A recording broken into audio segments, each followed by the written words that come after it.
Bonjour à toutes et tous. Le conseil municipal du mois de septembre est un conseil qui est généralement dévolu à la présentation du rapport d'activité par le président de la communauté de communes du bassin de Pompée.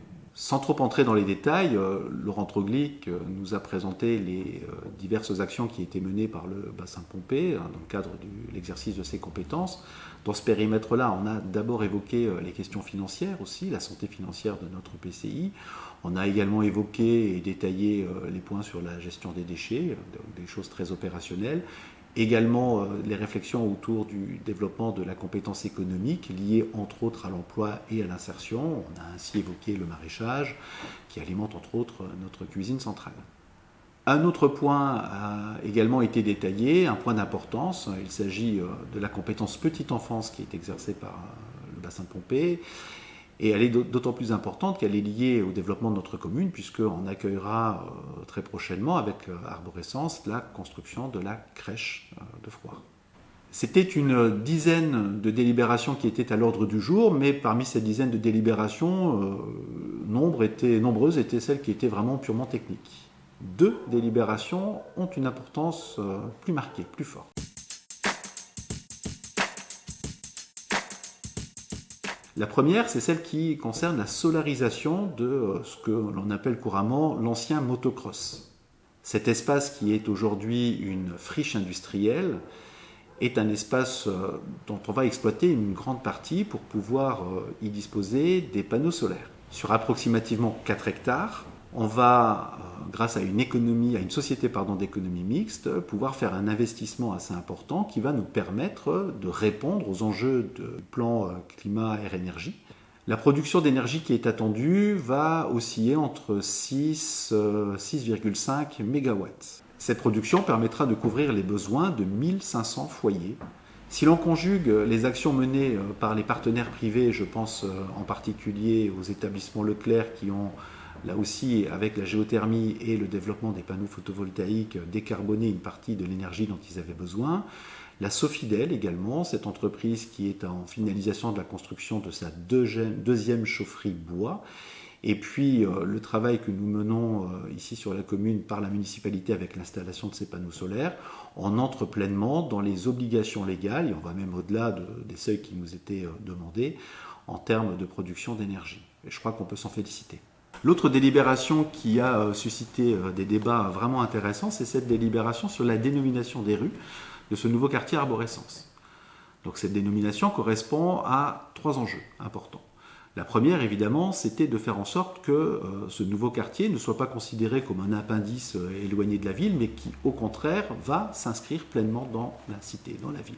Et c'est pour ça que la rue principale, celle qui va rejoindre la zone commerciale, continuera de s'appeler la rue de la Libération et sera dans la continuité de la rue de la Libération actuelle. Le second élément à considérer dans la dénomination de ces noms, dans le choix de la dénomination de ces noms, ça a été l'histoire. Alors auparavant, on appelait ce quartier ou ce lieu-dit comme étant la Croix des Hussards. Donc il y aura au cœur même de ce quartier un square important qui va s'appeler la Croix des Hussards. Troisième et dernier élément, c'est l'avenir.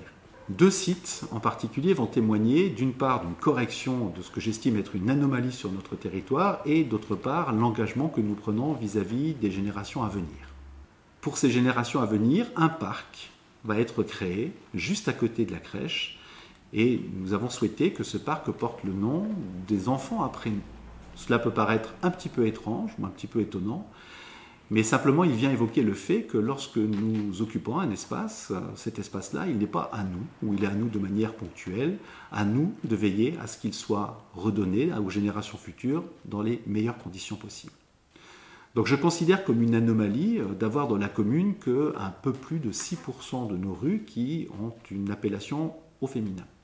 On a la Place Jeanne d'Arc, on a la rue Camille Claudel, voilà, on a quelques rues comme ça qui viennent pointer la trajectoire de personnalités, de personnages qui ont marqué l'histoire.